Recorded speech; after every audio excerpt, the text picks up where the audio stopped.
John Rivers, and I'm 79 years old. I came here directly from Mobile, Alabama. We were from the same city up in Gosport, Alabama. Got married when we were very young and had kids when we were very young. Ended up with 7. We decided to come to Florida when we had about 14 grade, and then I think about 17, no, grandchildren, yeah, 14 of those, and then about 17, 18 of the great-grand.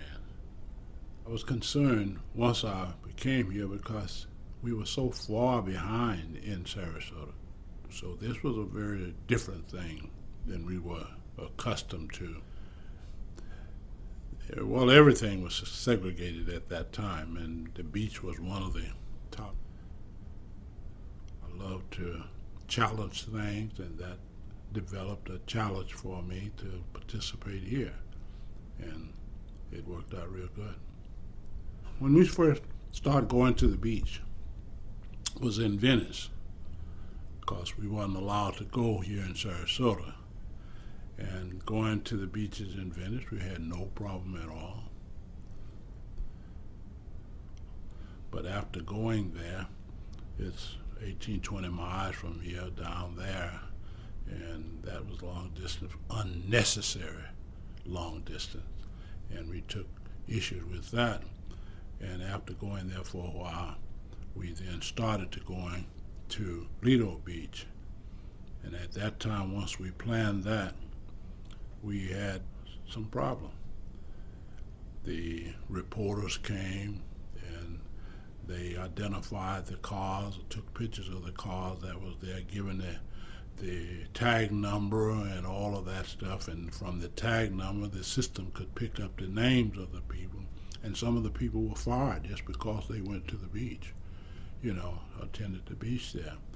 But we didn't stop at that time. We went into the water and the first time, and then the next day they canceled out everything, closed the beach on us. And that time I was leading the group, so we had left Lido and was headed back into town, and on the second day that we were there, and then I decided, I said, I just feel like that those people are in that water out there now. We was on our way back across the bridge. So let's go back. And we turned around and went back, and sure enough, the beach was full of people. And the policeman came back and said, oh, the beach is closing again. I said, no, you go on to town. If we need you, we will call you. But other than that, we don't need you. The remainder of us, though, that we continued to go every week until it was a simple thing where we stood together. That was a group called John Birch Society. They was very outspoken against us going to the beach. So they suggested that they go out in the water, out in the beach waters, and then develop an island there, and then get a boat and take us out to the island and then bring us back on the boat. Well, that didn't fly. They said, well, okay, we will build a pool in the Newtown area there if y'all would accept that instead of the beach. And it's about, I guess, August. And that kind of angered the people. They decided, no, we don't even want to talk about that. So I looked at it, I said, look, wait a minute, let's think. Say we don't have a beach. We don't have a pool. Therefore, let's accept it. Let's accept that, and then we'll have a beach, and then when you all bring about the dedication of the pool, I will then take a group and we will go to the beach, and we'll have both. And that's exactly what happened there. So,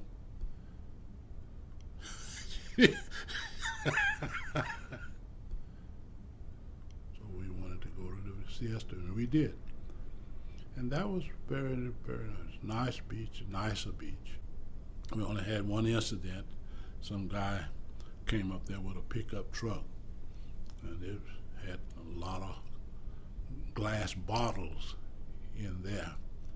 And he got out the truck, and I guess he had somebody to help him, because we had about 12, 14 cars. With that, he got out of the truck and got the bottle, and he put them under each one of the cars that we was there. That was ours, you know.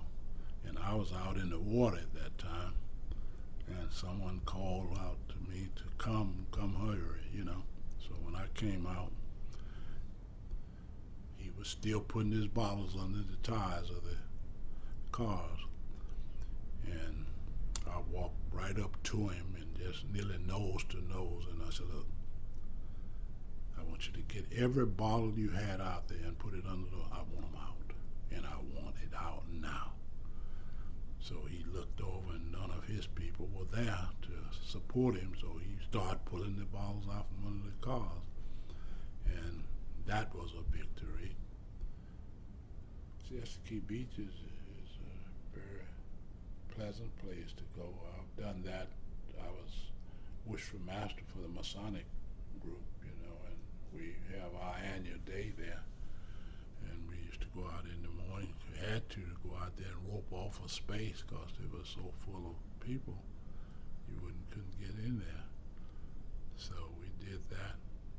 And when we first time we did it, and I was out there early morning about daylight to rope it off, you know, and one of the guys, white guy there, said, what are you doing? I said, I'm just roping off some space, because our organization going to be in. He said, how many do you have in your group? I said, about 200. He said, you won't have no problem. You all just come on that. You got that many blacks together. But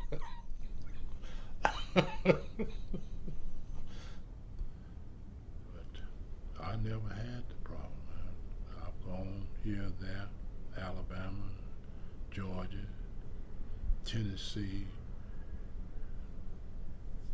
all around southern states, you know, and I ain't had no problem with them. But it could have been. But Sarasota's, well, you've been here long enough to see that it's different now. It's much better than what it was. Yeah. Yeah.